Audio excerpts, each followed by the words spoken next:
नमस्कार, मैं Gita घाड़ी। Smart plus bulletin में आपका स्वागत। सबसे पहले एक नज़र आज की सुर्खियों पर। यूजीसी ने अपने पाठ्यक्रमों से मुगलों के इतिहास को हटाया। केंद्र सरकार अभी भी कोरोना को लेकर चिंतित। सप्ताहांत और छुट्टियों पर पर्यटन स्थल बंद। शहर और तालुका में भारी बारिश की मौजूदगी। कोरोना मरीजों की संख्या अब 3 करोड़ से अधिक। यूनियन जिमखाना को कोर्ट से अस्थायी राहत। तानाजी गली में सड़क पर नाले का पानी। होटल आदर्शा पैलेस आपके लिए लाए हैं फूड पार्सल और home delivery service, breakfast, lunch और dinner, south Indian, north Indian, tandoori. कोविड-19 के तहत स्वच्छता और सभी नियमों का पालन। आज ही ऑर्डर कीजिए और घर बैठे लजीज खाने का मजा उठाइए। हर पार्सल के साथ एक mask free. Hotel Adarsha palace, Lingaraj college के सामने, कॉलेज रोड, बेलगावी। फोन 0831 243577 और 8884121718। अब देखते हैं विस्तृत समाचार।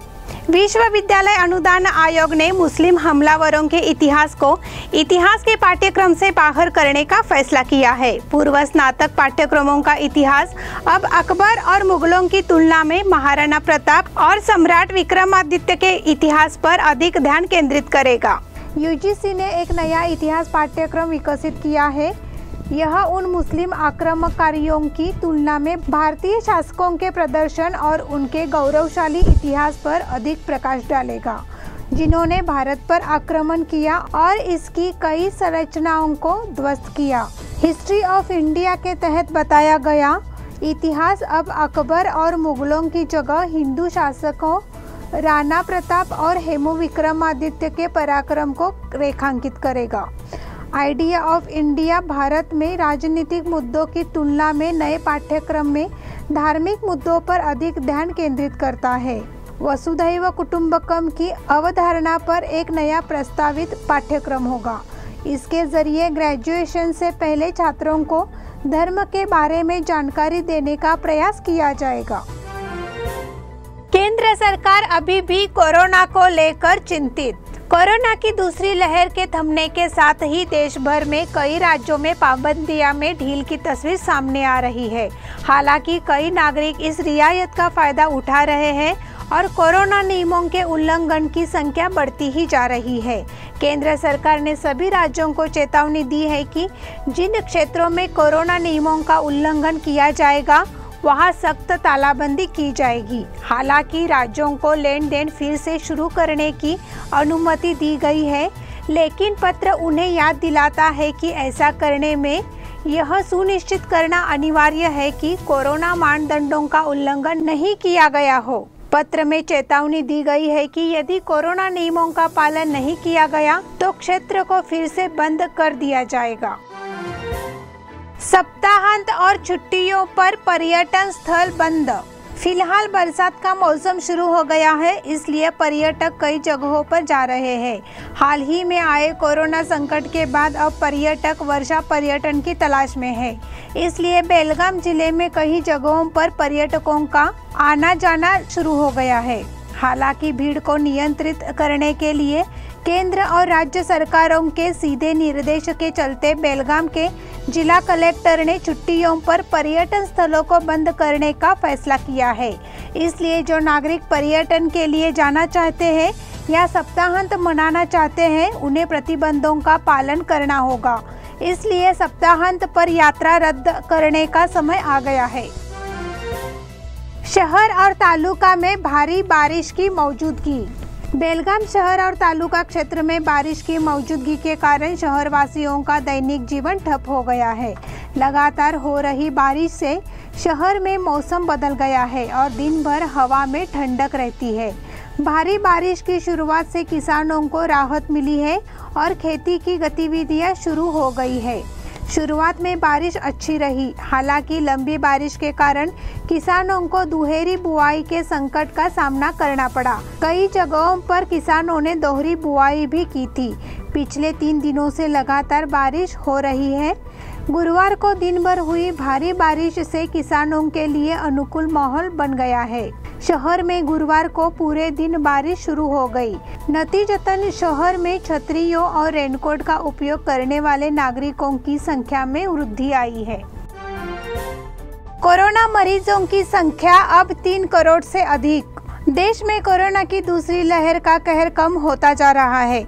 हालांकि केंद्र ने राज्यों से सावधानी बरतने की अपील की है, क्योंकि कई राज्यों में कोरोना के मरीज पाए जाते हैं। इसने लोगों को कोरोना नियमों का पालन नहीं करने पर सख्त प्रतिबंध लगाने के भी निर्देश दिए हैं। इस बीच स्वास्थ्य मंत्रालय द्वारा जारी आंकड़ों के मुताबिक कोरोना मरीजों की संख्या में उतार चढ़ाव हो रहा है। कल देश में 38,792 नए मामले दर्ज किए गए।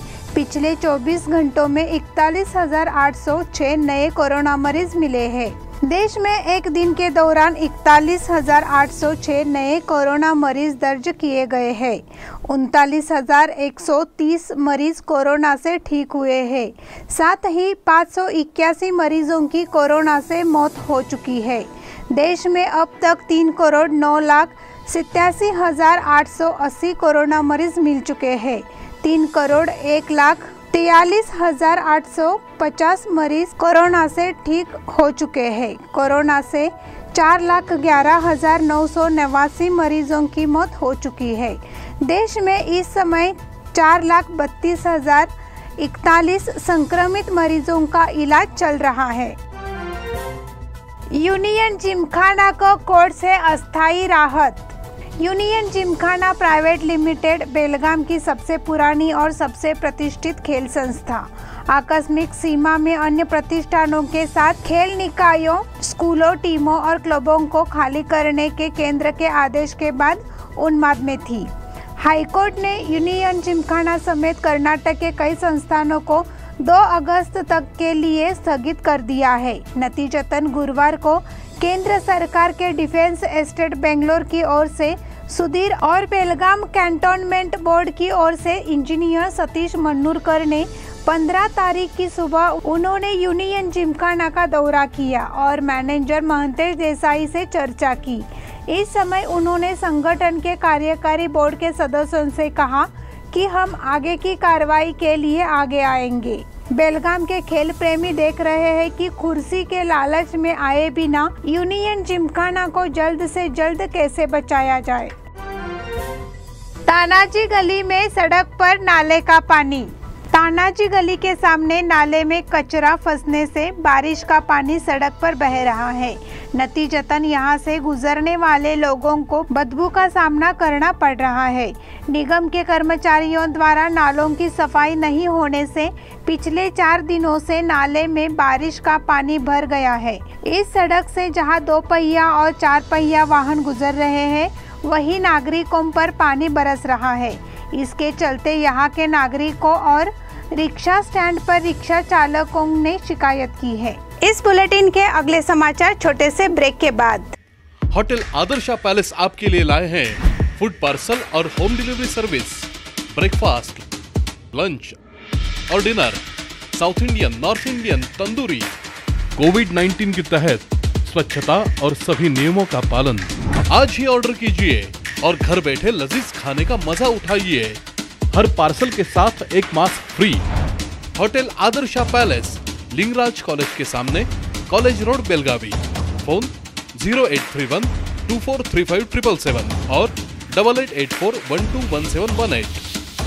ब्रेक के बाद फिर से एक बार आपका स्वागत। अशोकनगर स्थित कर्मचारी बीमा अस्पताल के पहले से ही असुरक्षित भवन पर 1 करोड़ रुपए की लागत से 30 टन शीट शेड बनाने का कार्य चल रहा है। हालांकि बेलगाम जिला लघु उद्यमी संघ और चैम्बर ऑफ कॉमर्स के अधिकारियों ने इस काम को तत्काल बंद करने की मांग की है, जो कर्मचारियों के लिए खतरनाक है। बुधवार को उन्होंने निर्माण का निरीक्षण किया, सरकार के कुप्रबंधन की आलोचना की। अशोकनगर में श्रमिकों के लिए 50 बेड का ईएसआई अस्पताल है। वहां मजदूरों और उनके बच्चों का इलाज किया जाता है। केवल यह भवन बेहद असुरक्षित हो गया है। स्लैब लीक हो रहा है, दीवारें उखड़ चुकी है, इससे भवन को बड़ा खतरा है। इस समय पदाधिकारियों ने संकल्प लिया कि जब तक सरकार 50 साल तक भवन सुरक्षित रहने का प्रमाण पत्र नहीं देती तब तक काम शुरू नहीं होने देंगे। इस अवसर पर बेलगाम जिला लघु उद्यमी संघ के अध्यक्ष रोहन जुवली, उपाध्यक्ष Mahadev Chougule, Satish Nerlekar, chamber of commerce के अध्यक्ष पंचाक्षरी चोन्नद, सदाशिव जिरगे, प्रभाकर नागर मुन्नोली, अजित कुट्रे आदि मौजूद थे। भाजपा ग्रामीण कार्यकारिणी की बैठक संपन्न। भाजपा कार्यकर्ता आम आदमी को समर्थन देने के लिए काम कर रहे हैं और भाजपा को दुनिया में सबसे ज्यादा कार्यकर्ताओं वाली पार्टी के रूप में जाना जाता है। यह विचार उपसभापति आनंद मनानी ने व्यक्त किया। गोमटेश विश्वविद्यालय के हॉल में बेलगाम ग्रामीण जिला कार्यकारिणी की वर्चुअल बैठक हुई।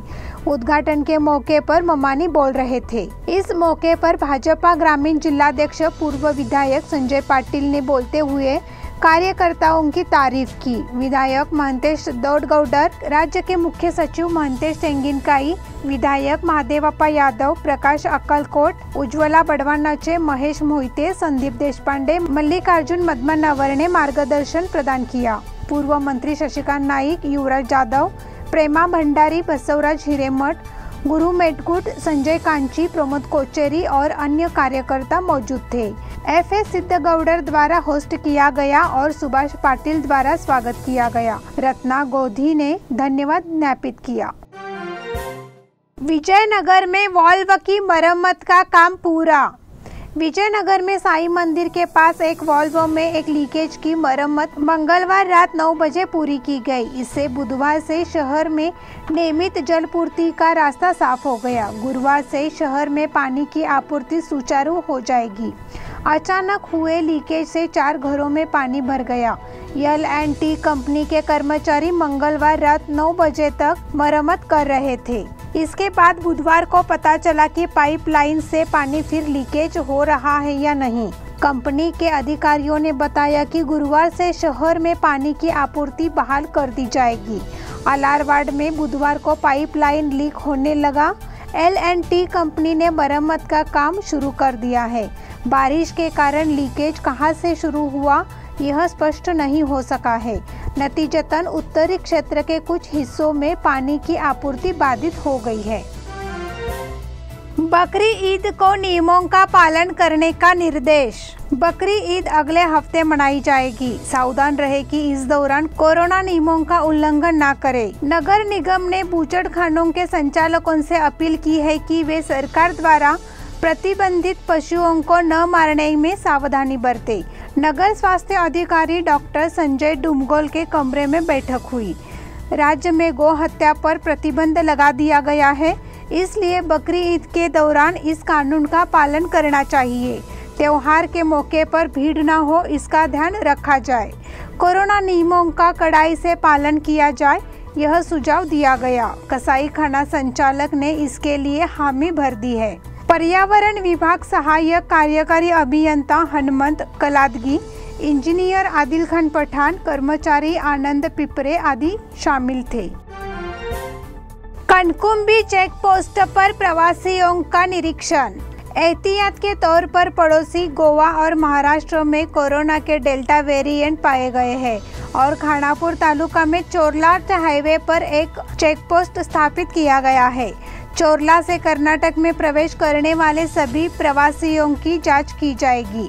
RT-PCR टेस्ट की नेगेटिव रिपोर्ट या कोरोना टीकाकरण का सबूत दिखाने वालों को ही प्रवेश दिया जाएगा। पिछले 8 दिनों से तालुका में कोरोना का कोई नया मामला सामने नहीं आया है। संक्रमण से कनकुंबी जिला प्रशासन के आदेश के अनुसार, ताकि तालुका में तीसरी लहर को कोई खतरा न हो, जो पूरी तरह से सुरक्षित है। परराज्यों पर नजर रखने के लिए यहाँ 24 घंटे चेक पोस्ट बनाया गया है। इस स्थान पर दिन रात पुलिस अधिकारी और स्वास्थ्य विभाग के जवान तैनात रहेंगे। महाराष्ट्र एकीकरण युवा समिति की ओर से जाम्बोटी में हुई बैठक। जाम्बोटी के श्रीराम मंदिर में हाल ही में महाराष्ट्र एकीकरण युवा समिति की बैठक हुई। इस समय जाम्बोटी ग्राम पंचायत अध्यक्ष महेश गुरव ने समिति के काम में सहयोग करने का वादा किया। हनुमंत जगताप ने दर्शकों का स्वागत किया। युवा समिति के अध्यक्ष धनंजय पाटिल ने परिचयात्मक भाषण दिया। महाराष्ट्र कर्नाटक एकता युवा समिति पिछले 64 वर्षों से चल रहे महाराष्ट्र कर्नाटक बेलगाम सीमा मुद्दे में हस्तक्षेप करने और हल करने के लिए प्रधानमंत्री नरेंद्र मोदी जी को 11,000 पत्र भेजेगी। यह जानकारी धनंजय पाटिल ने दी। किरण पाटिल ने बताया कि वह भविष्य में विभाग प्रमुखों का चयन करेंगी। रंजीत पाटिल ने जाम्बोटी संभाग में 1,000 पत्र सौंपकर अभियान की शुरुआत की। उपाध्यक्ष पिंटू नवलकर, राजू पाटिल, मारुति गुरव, राजू कुंभार, दामोदर नकारडी, किशोर हेब्बालकर, भूपाल पाटिल, विशाल बुवाजी ने अपने विचार रखे। प्रेमानंद झुंझवाड़कर, अनिल सुतार, रोशन मोहिते, रवलू कणगुटकर, सुरेश देवली, काशीनाथ कोवाड़कर, नागेंद्र जाधव, दत्ता गावकर मौजूद थे। खुद जहर खाकर पिता ने की 2 बेटियों की हत्या। बेलगाम के कंगराली खुर्द गांव में एक दिल दहला देने वाली घटना हुई है, जहां एक पिता ने खुद जहर खाकर अपनी 2 बेटियों की हत्या कर दी है। इस दिल दहला देने वाली घटना में पिता बेलगाम जिला अस्पताल में मौत से जूझ रहा है। पिता का नाम अनिल चंद्रकांत बांदेकर, उम्र 45, विजयनगर निवासी है। उसने अपनी बेटियां 8 साल की अंजलि और 4 साल की अनन्या को निर्दयी रूप से जहर दे दिया। इसमें दोनों बच्चियों की मौत हो गई। घर के सामने करनी बांधा साहित्य गिरने से अनिल बांदेकर परेशान हो गए। वह फ्लोर फिटिंग का व्यवसाय करते थे, लेकिन वह पिछले 6 महीने से बिना काम के घर पर बैठा करते थे। उन्होंने हाल ही में रियल एस्टेट का कारोबार शुरू किया था। बताया जा रहा है कि उन्हें आर्थिक नुकसान भी हुआ है, लेकिन उसने इन सब कारणों से लड़कियों को जहर क्यों दिया, यह अभी पुलिस को स्पष्ट नहीं हुआ। इस सवाल का जवाब खुद अनिल बांदेकर दे सकते हैं। हालांकि इस सवाल का जवाब अभी भी बुके में है, क्योंकि उनका आईसीयू में इलाज चल रहा है। मच्छे में बंदल सेना वीरता दिवस का आयोजन। पावनखिंड की लड़ाई यानी बंदल सेना वीरता दिवस पूरी तरह से मच्छे में मनाया गया। साथ ही शिवतेज युवा संगठन द्वारा कोरोना योद्धाओं को सम्मानित कर अलग अंदाज से मनाया गया। इस आयोजन के लिए मंच पर डॉक्टर पद्मराज पाटिल, बजरंग धामनेकर, कैप्टन सांगप्पा पाटिल, हबप भुजंग कनबरकर मौजूद थे। कार्यक्रम की शुरुआत मेघा धामनेकर ने छत्रपति शिवाजी महाराज के पोवाड़े गायन से की और कोरोना काल में महत्वपूर्ण भूमिका निभाने वाले 250 कोरोना योद्धाओं को सम्मानित किया गया। महालक्ष्मी समूह के संस्थापक विठ्ठल हलगेकर, भाजपा युवा नेता पंडित ओगले और बेलगाम तालुका बजरंग दल और श्रीराम सेना हिंदुस्तान शाखा प्रमुख आदिनाथ गावड़े, शंकर पाटिल, पंकज घाड़ी, जयंत जाधव को सम्मानित किया गया। विनायक चौगुले ने सूत्र संचालन किया। संतोष जैनोजी ने आभार प्रदर्शन किया। इसी के साथ स्मार्ट प्लस बुलेटिन के आज के समाचार समाप्त हुए। धन्यवाद।